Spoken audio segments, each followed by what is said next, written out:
1671 మంది మహిళలతో పాపనాశ రథసప్తమి వ్రత మహోత్సవం సంగారెడ్డి మండలం ఫసల్వాది శివారులోని శ్రీ జ్యోతిర్వివాస్తు విద్యాపీఠంలో ఈ నెల 25వ తేదీన ఉదయం 10 గంటలకు 1671 మంది మహిళలచే శ్రీ పాపనాశ రథసప్తమి వ్రతం మహోత్సవం నిర్వహిస్తున్నట్లు వ్యవస్థాపకులు బ్రహ్మశ్రీ డాక్టర్ శ్రీ మహేశ్వర శర్మ సిద్ధాంతి తెలిపారు. ఆశ్రమంలో శుక్రవారం మీడియాతో ఆయన మాట్లాడారు. 2014 సంవత్సరం నుంచి మహిళల కోసం ప్రత్యేకంగా ప్రతి సంవత్సరం వ్రతాన్ని నిర్వహిస్తున్నట్లు చెప్పారు. మహిళల్లో సంస్కారం అనబడైతే కుటుంబం అంతా సంతోషంగా ఉంటుందని పేర్కొన్నారు. పాపనాశ రథసప్తమి వ్రతం కోసం అన్ని ఏర్పాట్లు పూర్తి చేస్తున్నట్లు తెలిపారు. సమావేశంలో విద్యాపీఠం సభ్యులు తోపాజీ అనంతకిషన్, ప్రశాంత్, సంజయ్, విఠల్ దాస్, మురళి, శ్రీధర్, కృష్ణ, రామ్రెడ్డి తదితరులు పాల్గొన్నారు.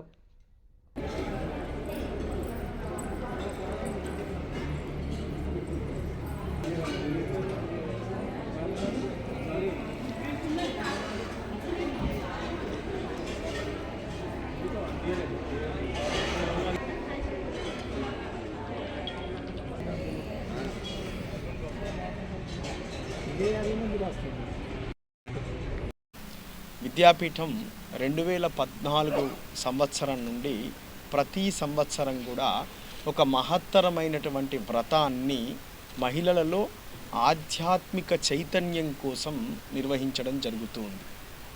మన సమాజానికి మూలాలు మహిళలు. మహిళలలో ఆధ్యాత్మిక సంస్కారం కలిగితే ఆ కుటుంబం అంతా కూడా శ్రేయోపదంగా ఉంటుందని మనకు ధర్మశాస్త్రం తెలిపి ఉన్నది. ఎత్ర నార్యస్తు పూజ్యంతే తత్ర రమంతి దేవత అని చెప్తూ ఉంటారు. అంటే మహిళలు ఎక్కడైతే గౌరవింపబడతారో, ఎక్కడైతే సంస్కరింపబడతారో ఆ సమాజము పటిష్టవంతంగా తయారవుతుంది.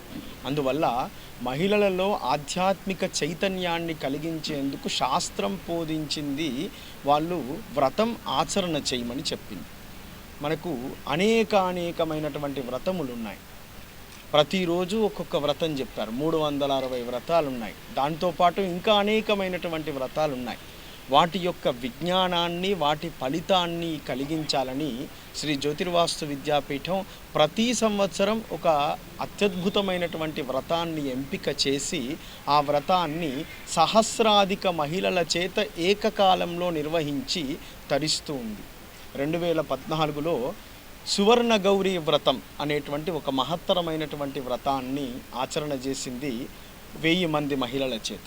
తర్వాత సంపత్ గౌరీ వ్రతాన్ని 1200 మంది మహిళల చేత, ఆముక్తాభరణ సప్తమి అనేటువంటి వ్రతాన్ని 1700 మంది మహిళల చేత, ఇట్లా ఒక్కొక్క వ్రతం, పాశుపత వ్రతం, చంపాషష్ఠి వ్రతం, ఇట్లా అనేక రకాలైనటువంటి వ్రతాలను ఆచరణ చేస్తూ ఉంది. వ్రతములు ధర్మశాస్త్రం ప్రకారంగా 3 భాగాలుగా చేయడం జరుగుతుంది. మొట్టమొదటిది సౌభాగ్య వ్రతములు అని అంటారు.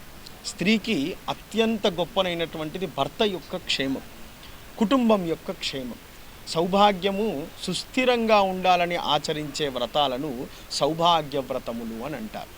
2 మనిషికి కోరికలు, సంతానం కావాలి, అదేవిధంగా మంచి భర్త కలగాలి, మంచి ఐశ్వర్యం కలగాలని ఆచరించేటువంటి వ్రతాలను సౌభాగ్య వ్రతములు, కామ్య వ్రతములు అని అంటారు. 2వ వ్రతములు కామ్య వ్రతములు. మొదటిది సౌభాగ్యం కోసం ఆచరించేటువంటి వ్రతములు సౌభాగ్య వ్రతములు, కోరికల కోసం ఆచరించేటువంటి వ్రతములు కామ్య వ్రతములు. ఇక 3వది ప్రాయశ్చిత్త వ్రతములు అని పేరు. అంటే తెలిసి తెలియక అనేకమైనటువంటి పొరపాట్లను మనం చేస్తూ ఉంటాం, పాపములను చేస్తూ ఉంటాం. పాప పరిహారమై చేయవలసినటువంటిది ప్రాయశ్చిత్త వ్రతం. ఇట్లా 3 రకాల వ్రతములను శ్రీ జ్యోతిర్వాస్తు విద్యాపీఠం ప్రతి సంవత్సరం ఒక్కొక్క వ్రతాన్ని ఎంపిక చేసుకొని నిర్వహణ చేస్తుంది. అందులోనే భాగంగా 2018 హేవిలంబినామ సంవత్సరంలో 60 సంవత్సరాలకు ఒక్కోసారి వచ్చేటువంటి పాశుపత వ్రతాన్ని ఆచరణ చేసింది. వత్సరే హేవిలంబాభ్యే మాసే శ్రీమతి కార్తికే శుక్లపక్షే త్రయోదశ్యాం కుర్యాత్ పాశుపత వ్రతం అని మనకు భవిష్య పురాణం చెప్పి ఉన్నది. 60 సంవత్సరాలకు ఒక్కమారు వస్తుంది అటువంటి మహాయోగం. అందులో ఆచరణ చేసింది పాశుపత వ్రతం. దాన్ని 1200 మంది మహిళలు ఏకకాలంలో చేశారు. ఇట్లా జయాగౌరీ వ్రతం, చంపాషష్ఠి అంటే మార్గశిర శుద్ధ షష్ఠి మంగళవారం యుక్తమైతే దాన్ని చంపా షష్ఠి అని అంటారు. అది 2019వ సంవత్సరంలో రావడం జరిగింది. విశేషమైనటువంటి దుర్లభమైనటువంటి యోగాలవన్నీ అందులో చంపా షష్ఠి వ్రతాన్ని ఆచరణ చేసింది. తర్వాత జయాగౌరీ వ్రతం, గోష్ఠాష్టమి వ్రతం, గోవు యొక్క గొప్పతనాన్ని లోకానికి తెలియజెప్పేటువంటి వ్రతం గోష్ఠాష్టమి వ్రతం. గోపూజ యొక్క ప్రాశస్త్యాన్ని తెలుపుతూ గోవును ఆరాధించమని చెప్పినటువంటి వ్రతం. అదేవిధంగా అక్షయనవమి వ్రతం. అక్షయనవమి వ్రతాన్ని వృక్ష పూజనం చేస్తాం మనం. అశ్వత్థ వృక్షానికి అంటే వృక్షో రక్షితి రక్షిత, వృక్షాన్ని రక్షించుమని చెప్పేటువంటి వ్రతం. అట్లాంటి వ్రతములను పోయిన సంవత్సరం అనగాదత్త వ్రతం 2400 మంది మహిళల చేత ఏకకాలంలో ఆశ్రమంలో నిర్వహణ చేసింది జ్యోతిర్వాస్తు విద్యాపీఠం. ఇక ఈ సంవత్సరం ఈ మాఘశుద్ధ సప్తమిని రథసప్తమి అని అంటారు. సూర్యుణ్ణి ఆరాధించేటువంటి మాసం మాఘమాసం. ఈ రథసప్తమి ఆదివారం నాడు రావడం విశేషమైనటువంటి యోగం. రథసప్తమి ఏ రోజులన్నా రావచ్చు, వారంలో 7 రోజులలో ఏ రోజన్నా రావచ్చు. కానీ ఆదివారం నాడు రావచ్చేటువంటి దాన్ని పాపనాశిని అనేటువంటి యోగం అంటారు.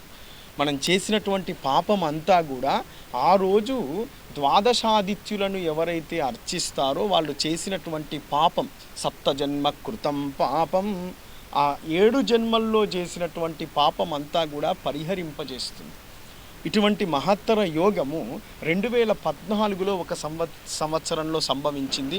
మళ్ళీ ఈ సంవత్సరంలో వచ్చింది. మళ్ళీ మున్ముందుకు ఇంకో 20 సంవత్సరాల వరకు ఇటువంటి మహాయోగం లేదు. ఇటువంటి గొప్ప యోగంలో ఆచరించేటువంటి వ్రతము పాపనాశిని రథసప్తమి అనేటువంటి వ్రతం. ఆ రోజు పాపనాశిని భాను సప్తమి యుక్తమైనటువంటి మాఘశుద్ధ సప్తమిని పాపనాశిని సప్తమి అని అంటారు. ఆ పాపనాశిని రథసప్తమి యందు ఆచరించేటువంటి వ్రతాన్ని పాపనాశిని రథసప్తమి వ్రతము అని ధర్మశాస్త్రం మనకు ప్రబోధించి ఉంది. భవిష్య పురాణంలో దీనికి సంబంధించినటువంటి కథ చెప్పి ఉన్నారు. ఇటువంటి మహత్తరమైనటువంటి వ్రతాన్ని శ్రీ జ్యోతిర్వాస్తు విద్యాపీఠం ఈ సంవత్సరం సంకల్పం చేసి ఉన్నది. 1671 మంది మహిళలు ఈ వ్రతాన్ని ఆచరణ చేస్తూ ఉన్నారు ఏకకాలంలో. 819 మంది కింద కూర్చొని, 852 మంది చైర్లల్లో కూర్చొని ఈ వ్రతాన్ని ఆచరణ చేస్తూ ఉన్నారు. 174 మంది గ్రామాల ప్రజలు ఇందులో పాల్గొంటూ ఉన్నారు. వ్రతంలో నమోదు చేసుకొని ఉన్నారు ఇప్పటికీ. ఇక ఈ వ్రతాన్ని 8 సంవత్సరాల పిల్ల వయస్సు నుంచి పుణ్య స్త్రీలు అంటే భర్త ఉండేటువంటి స్త్రీల వరకు ప్రతి ఒక్కరూ ఈ వ్రతాచరణ చేయవచ్చు. ఎరుపు రంగు చీరలను ధరించి ఈ వ్రతాన్ని ఆచరణ చేయమని, ద్వాదశాదిత్యులను అంటే 12 ఆదిత్యులను ఈ వ్రతంలో పూజ చేసిన ఎడల మనం చేసినటువంటి పాపం అంతా కూడా పరిహరింపబడుతుందని మనకు ధర్మశాస్త్రములు ప్రబోధిస్తూ ఉన్నాయి. విద్యాపీఠం ప్రతి సంవత్సరం కూడా అత్యంత వైభవోపేతంగా ఈ వ్రత మహోత్సవాన్ని నిర్వహణ చేస్తూ ఉంది. ఈ సంవత్సరం కూడా అనేక మంది మహిళలు ఇంకా వ్రతంలో నమోదు చేసుకోనటువంటి వాళ్ళు ఈ వ్రతం చూసినా ఆ ఫలితం కలుగుతుంది. కాబట్టి అశేష ప్రజానీకం తప్పక పురుషులు కానీ మహిళలు కానీ పిల్లలు కానీ ఇక్కడ ఇచ్చినటువంటి వ్రత ప్రసాదం తీసుకోవడము ద్వారా పరిపూర్ణమైనటువంటి ఆరోగ్యం కలుగుతుంది. వారికి ఆరోగ్యం